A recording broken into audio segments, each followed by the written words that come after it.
How to connect network server to Kodi. Hey everyone, welcome back to the channel. In this tutorial, I'm going to show you guys how you can easily connect your network server to Kodi app.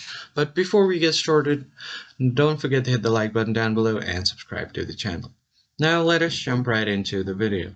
The very first thing you want to do is open up your Kodi and then simply head over to your settings menu. So as you can see on the top of your screen, you'll find your gear icon.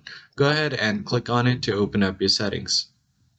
Now once you open up your settings, you'll have to click on something called File Manager here. You can find other settings here as well. So simply open up your File Manager.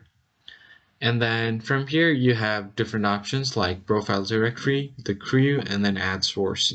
Click on profile directory, and here on the add source option you'll have to enter the network address that you want to allow on your Kodi.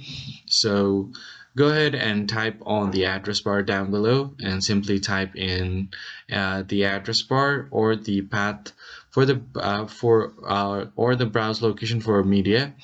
Now once you do that, you can just click on, and then the entered network will be added on Kodi. Now you can easily connect to the network on the Kodi's server. I hope you found the tutorial helpful. I'll see you guys on the next one.